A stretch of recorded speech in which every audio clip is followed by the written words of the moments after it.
부동산 교육은 랜드프로. 안녕하세요. 랜드프로 아나운서 연호진입니다. 여러분 주식과 부동산 등 레버리지 투자하시는 분들 많으실 텐데요. 투자를 하다 보면 손해도 보기 마련이죠. 오늘은 손해본 자산으로 절세하는 방법에 대해 얘기 나눠보도록 하겠습니다. 오늘도 아름다우신 우리 양소희 세무사님 모시겠습니다. 안녕하세요. 세무사 양소희입니다.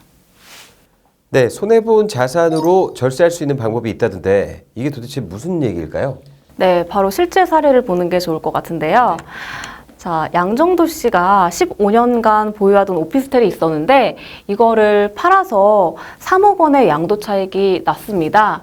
생각보다 큰 양도 차익 때문에 양도 소득세가 지금 부담이 되는 상황이었는데요.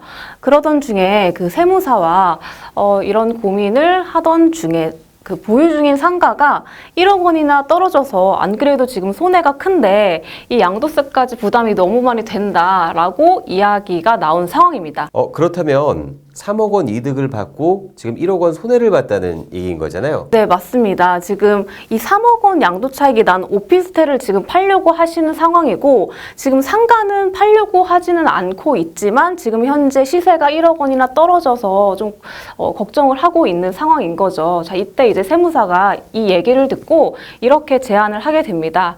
그러시면 이 오피스텔만 파시는 것이 아니고 이 상가까지 올해 같이 팔아버리시는 게 좋을 것 같습니다 라고 말씀을 드리는 거죠. 왜냐하면 이 양도소득세라고 하면 동일 연도에 자산을 여러 채 양도를 했을 때 양도차익과 양도차손, 즉 이익이 난 부동산과 손실이 난 것을 바로 통산을 할 수가 있기 때문인데요.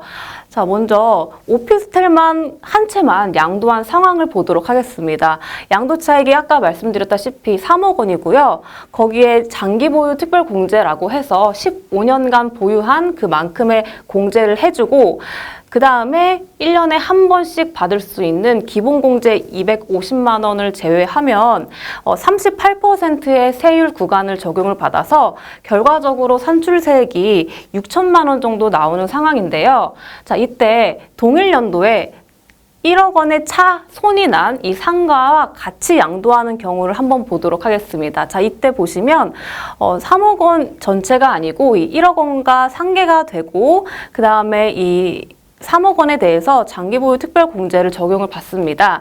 그렇다고 하면 양도소득 금액이 1억 원 정도로 이게 이제 통산이 되는 그런 효과라고 보시면 되겠고요. 그 다음에 마찬가지로 1년에 한 번 기본공제 250만 원을 받게 되면 이 세율 구간이 35%로 그 앞서 오피스텔만 양도한 경우보다 더 낮은 세율 구간을 적용을 받을 수가 있어서 결과적으로 산출세액이 2,300만 원 정도가 나옵니다. 즉 오피스텔만 양도할 때보다 거의 반이나 세금이 줄어든 이 상황을 보실 수가 있겠습니다.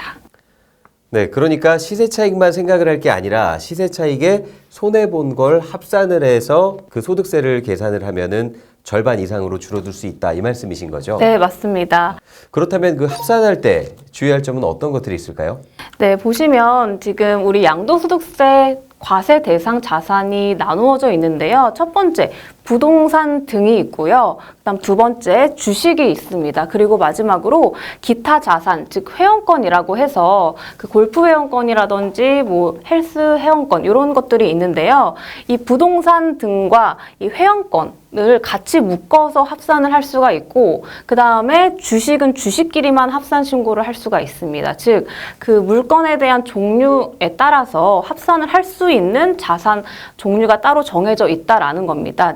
1번의 소득, 즉 부동산 등과 이 회원권 소득 내에서 각 양도소득 금액과 양도차손이 발생한 경우에 통산할 수가 있고요. 그 자녀 결손금을 이 2번 즉 다른 그룹에서 통산을 할 수가 없다라는 것이 가장 중요하겠고요. 그 다음 두 번째, 양도소득세는 동일 연도에만 통산이 가능한 것이지 그거를 내년으로 2월 공제를 할 수가 없다라는 게 굉장히 중요합니다. 소득세, 즉 사업소득 같은 경우에는 내년으로 넘겨서 공제를 할 수가 있겠지만 양도소득세는 반드시 그 동일 연도 내에서만 합산 신고를 할 수 있으니까요. 해를 넘기면 절대 안 된다라는 점 꼭 기억을 해 주시면 되겠고요. 마지막으로 같은 세율 우선 통산의 규정이 있는데요.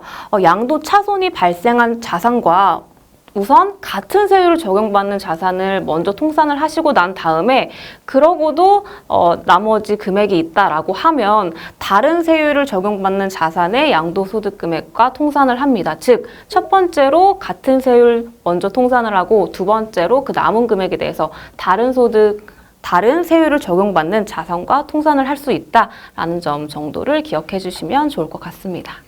네, 그러니까 종류가 같은 자산끼리는 합산이 가능하다 이 말씀이신 거죠? 네, 맞습니다. 그렇다면 그 부부끼리 종류는 같은데 만약에 그 아내가 가지고 있는 건물은 이익이 났고요.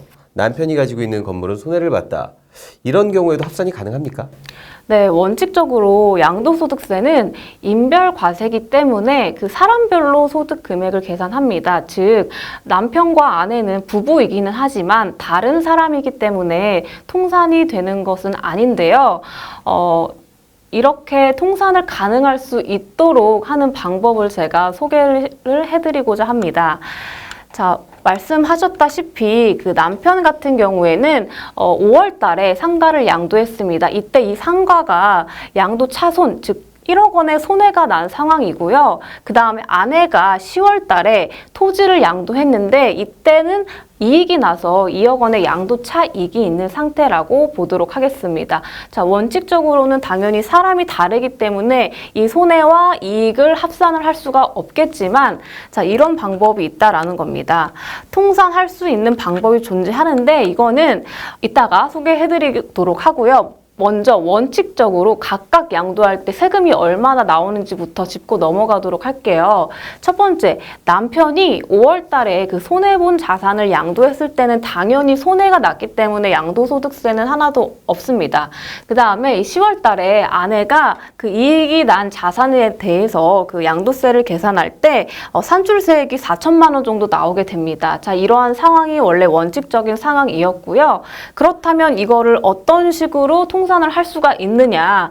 자, 보시면 아내가 남편에게 먼저 증여를 하고 나서 자, 그 다음에 이제 남편이 둘 다 이제 양도를 하는 그런 방법이 있다라는 겁니다. 즉, 먼저 증여를 하고 나서 그 다음에 이제 같은 사람이 두 채의 부동산을 양도하는 방법이라고 보시면 되겠는데요. 자, 이때 남편이 이제 5월 달에 요 손해에 대해서 먼저 계산을 하고 난 다음에 동일연도, 여기서 동일연도가 중요하죠. 동일연도에 그 아내에게 증여받은 그 토지를 양도세를 계산을 하게 되는 겁니다. 자, 이때 보시면 아까 말씀하셨다시피 1억 원의 양도 차손과 그 다음에 증여받은 그 토지의 양도 차익 2억 원이 이제 통산이 되고요.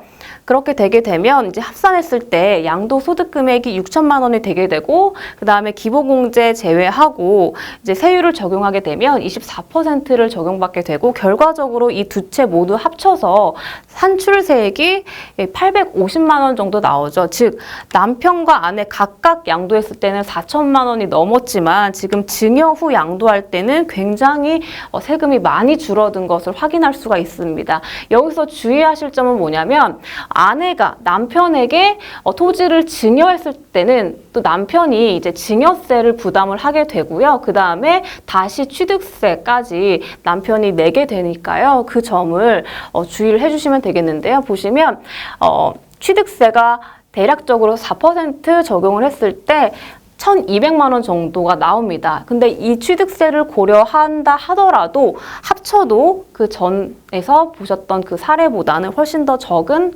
취득세와 이 양도세 합한 금액이 되는 거고요. 그 다음에 증여세도 부부간에는 10년간 6억 원의 공제가 있기 때문에 이런 경우에는 증여세도 한 푼도 나오지 않은 경우가 되겠습니다. 네, 결국은 한 사람에게 몰아서 합산을 해야 된다는 말씀이신 것 같은데요. 네, 맞습니다. 자, 이런 그 양도소득세 통산을 한번 정리를 해 드려 볼게요. 둘 이상의 부동산을 양도하셨을 때 이렇게 양도를 하시면 좋을 것 같습니다.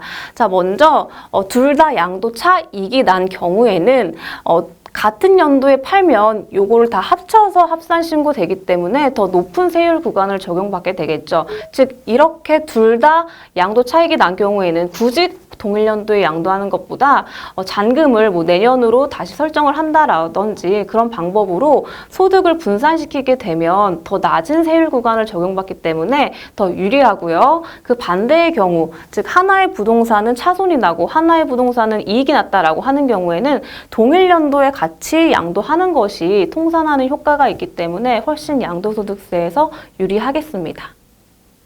네, 차익에 대한 소득세로 고민 중이신 분이 있다면 차손에 대해서도 잘 합산하셔서 슬기로운 절세 생활하시는 여러분 되시길 바라겠습니다.